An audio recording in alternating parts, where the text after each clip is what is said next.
dices sorpresivos, prácticamente las noticias internacionales daban por un hecho de que iba a haber una segunda vuelta. No, la segunda vuelta claramente no fue una sorpresa. La segunda vuelta, digamos, diría yo que desde el año 1990, solamente en dos oportunidades, el año 1990 y el año 1994, con Erwin y con Frey, se ganó en primera vuelta. Eso no es sorpresivo. Lo que es sorpresivo es la forma en que se desencadenaron las opciones políticas, porque claramente pasa la segunda vuelta dos opciones que quiebran con la lógica de bloques políticos más tradicionales, que quiebran con la lógica de alguna manera de la moderación política y el centro, y que encausan proyectos que son proyectos más intensos dentro de sus propios sectores. Eso es lo que llamó la atención. Llamó la atención que por un lado, para bajarlo, digamos, en términos de definición política, por un lado, ¿no es cierto?, pasar en primera vuelta, ganara el candidato de una derecha que no era la derecha que había propuesto el oficialismo, es más bien una derecha que no participó en una definición de primaria, es más bien una derecha más extrema, que siempre tuvo, digamos, una línea más dura y más apartada de la derecha tradicional, de la derecha convencional, de la derecha que habíamos conocido hasta ahora. Y por otro lado, en la izquierda, ¿no es cierto?, se produjo también una escinsión con un proyecto centro-izquierda convencional, tradicional, que en su minuto encarnó la Concertación y la Nueva Mayoría después, y hoy día Pacto Social, con una candidata, ¿no es cierto?, que además sacó un resultado bastante magro en un quinto lugar, y que significó llevar a otro candidato de izquierda que representa básicamente al conglomerado Apruebo Dignidad y que pasara también a la segunda vuelta. Lo que llama la atención básicamente es la intensidad de las propuestas y también llama, y hay que realizar la atención, qué pasa con el centro político.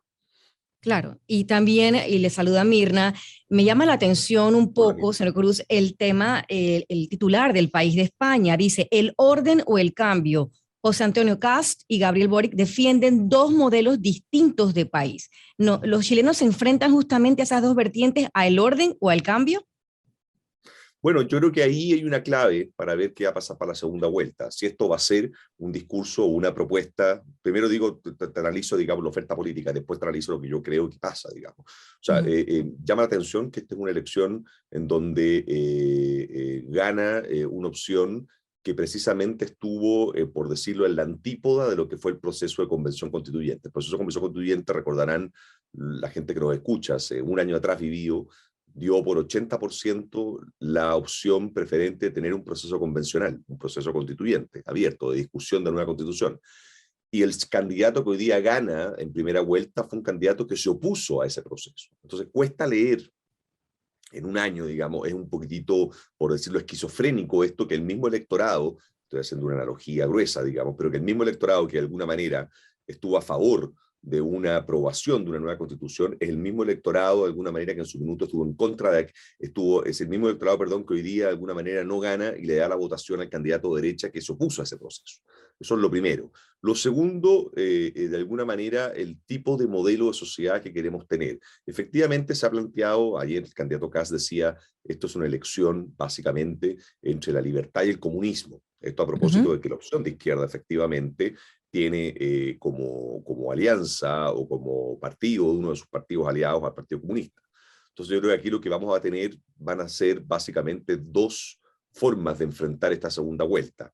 O va a haber, y yo creo que estamos todavía muy temprano para tomarle el pulso, qué es lo que prende mejor, o va a haber un esfuerzo de los dos candidatos por moderarse y por capturar el centro político y en consecuencia construir una oferta de moderación, y podríamos decir ganaría el que se modera más, el que va primero por el centro, digamos, que ha dejado vacante, o bien morir con las botas puestas, reafirmar su discurso y básicamente entronizar un relato y una retórica política mucho más cercana a lo que han sido sus opciones más extremas. Eso está por verse cómo se articula eso y cómo la gente reacciona frente a ese mensaje. Da la impresión de que la gente ha reaccionado con mensajes políticos hoy día que no necesariamente se sienten más atraídos por el centro.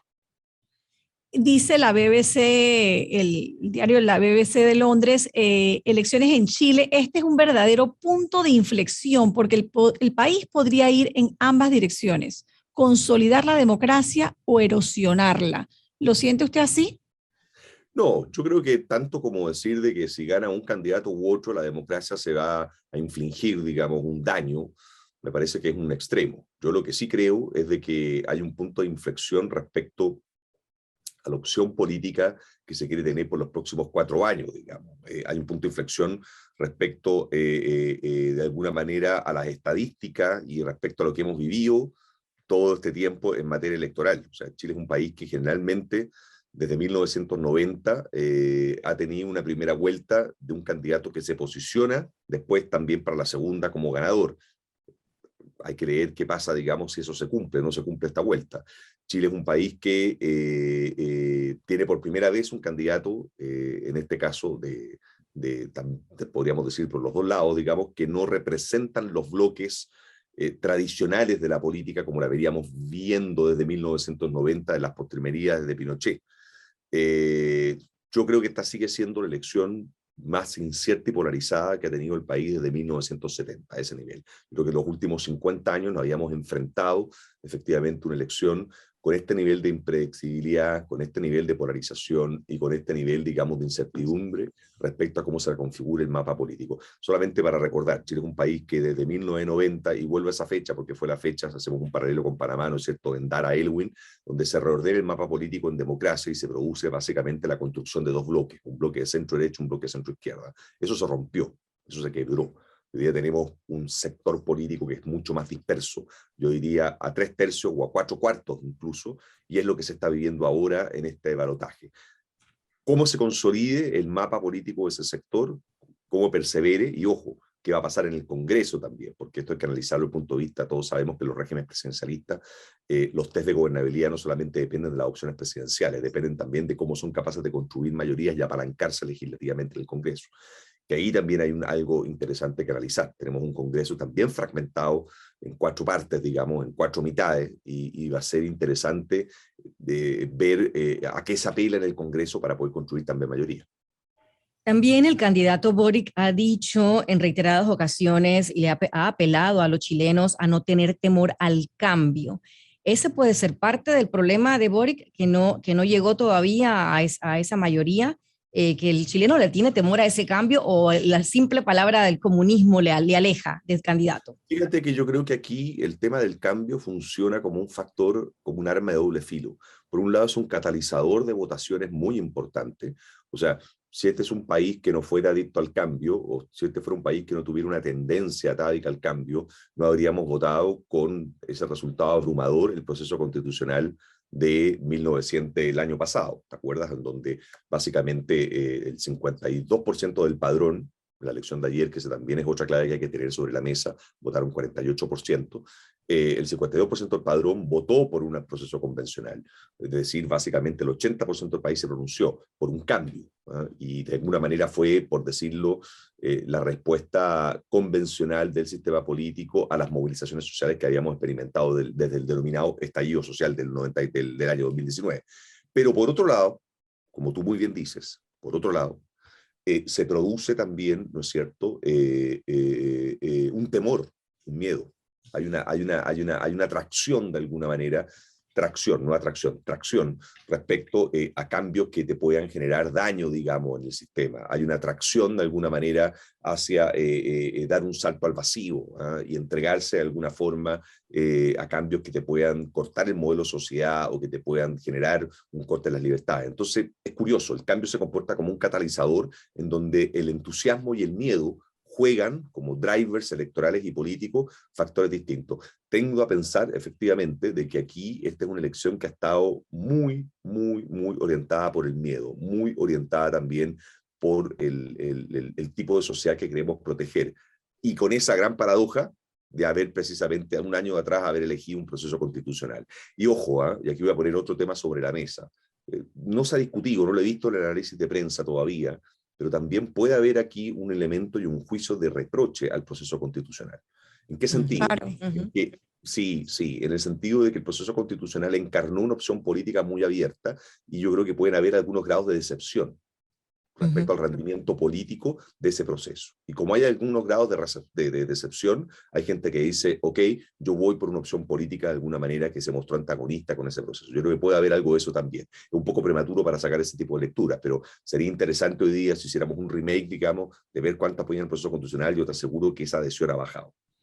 Muy interesante lo que ocurre en Chile, además la principal economía de América Latina y con quien Panamá tiene muy estrecha relación a través de todo el comercio que pasa por el Canal de Panamá, así que vamos a estar muy pendientes de lo que ocurra en Chile y ese contacto directo con el ex embajador de Chile en Panamá, Francisco Cruz. Vamos a seguir con estas entrevistas, Mirna, ¿te parece? Y yo quería, sí, también quería anotar un poco al señor Cruz, algo que me llamó mucho la atención de un artículo que acabo de leer. Bueno, lo leí anoche, pero decía lo siguiente: la izquierda tiene ahora una tarea compleja, debe hablarle a una amplia franja del electorado que ve en Boric un símbolo del estallido social del 2019, un perfil que Kast ha sabido aprovechar. Me parece interesante esa frase, ¿no? Vamos a tener que hacer más entrevistas con el sobre señor el tema Cruz chileno para analizar este tema chileno, que hay mucho de qué hablar, ¿no?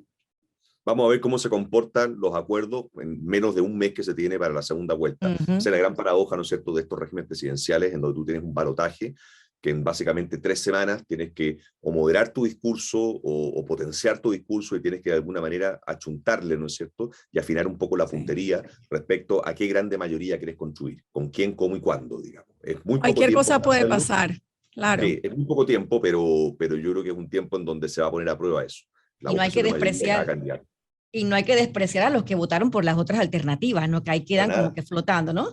Bueno, ahí hay un tema, no sé si lo han seguido ustedes, pero hay un tema con el tercer candidato, el Partido de la Gente, Franco Parisi, un candidato que no hizo campaña, un caso de estudio básicamente, que no pisó suelo chileno por distintas razones que escapan a esta entrevista, pero que estuvo fuera de Chile y que sacó la tercera mayoría, nadie se lo esperaba. Entonces también la gente está pensando, ¿qué hago con ese 18% de votos? Es un voto que le responde a quién, le responde al sistema, le responde a un bloque político, le responde al centro. ¿Cómo voy por esos votos, digamos? Ahí también hay un tema interesante. Entonces, está difícil, no va a estar fácil. Yo te diría que esta es la primera vez que yo veo un balotaje, recordemos, bajo el 30%, digamos, en primera vuelta, en donde no está cantado quién va a ser presidente de Chile, pese a haber una primera mayoría, obviamente, que encarna el candidato Kast.